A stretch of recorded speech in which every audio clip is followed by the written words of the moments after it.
মনে করেছিলাম হয় আওয়ামী লীগ আর নেই, আর পালিয়ে গেছে। কিন্তু আপনাদের কেউ নেই, অনেকে পালিয়ে গেছে, কিন্তু অনেকে ঘাটতি বেড়ে আছে, কারণ ওদের কাছে অনেক কালো টাকা।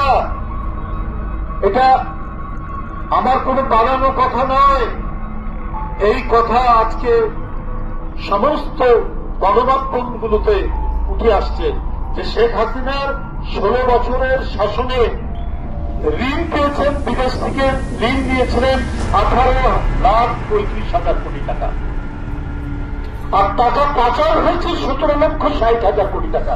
তাহলে কয় টাকা ডেভেলপমেন্ট উন্নয়নের কাজ করেছেন শেখ হাসিনা? মাত্র ধরেন 75,000 কোটি টাকা। পরিবর্তে পদ্মা সেতু, পরিবর্তে বিভিন্ন ফ্লাইওভার তিনি দেখিয়েছেন, পরিবর্তেও টাকা মারা হয়েছে। কিন্তু এই টাকাগুলো কে নিয়ে গেছে? এই টাকাগুলো আওয়ামী লীগের কোন নেতা, শেখ পরিবারের কোন সদস্য, আওয়ামী ঘনিষ্ঠ লোক, সালমান এফ রহমানের সুপারিশকৃত কোন ব্যক্তি, তারাই নিয়ে গেছেন।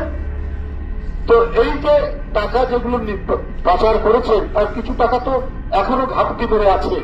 এই টাকা তারা ব্যবহার করবে গণতন্ত্র বলা নেতা কর্মীদের বিরুদ্ধে। তার প্রমাণ কয়েকদিন আগে দিদারকে হত্যা করা। আর এই টাকাগুলো নিয়ে বিভিন্ন জায়গায় নানা ষড়যন্ত্র চক্রান্ত করছে। সব টাকা তো তারা নিতে পারেনি, অনেক পাচার করেছে, 17,60,000 কোটি টাকা পাচার করেছে, কিন্তু অনেক টাকা তো ওদের হাতে আছে। সব টাকা তো দিতে পারেনি, ধরা পড়েছে। আপনার ওই যে কালামানিক নামে একজন বিচারপতির নাম শুনেছেন না? সেই কালামানিক ভারতে পালাতে গিয়ে সে 70 লক্ষ টাকা সেখান থেকে খুইয়েছে।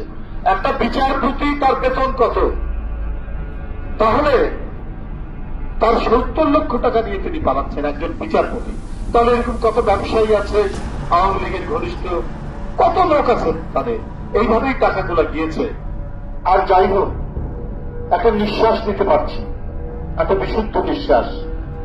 এখান থেকে এয়ারপোর্টে যাওয়ার সময় পুলিশ গ্রেপ্তার করবে না এই নিশ্চয়তা টুকু আছে এখন।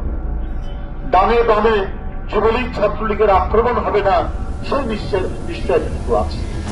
কিন্তু যে কথাটি সে বলেছেন সেটা হল যে দোসররা যদি থাকে, দোসররা থাকলে পরে তো যে কোনো সময় বিষাক্ত সাপের গর্ত থেকে সাপ যেমন মাঝে মাঝে মাথা তুলে দাঁড়ায়, ঠিক তেমনি মাথা তুলে দাঁড়াতে পারে।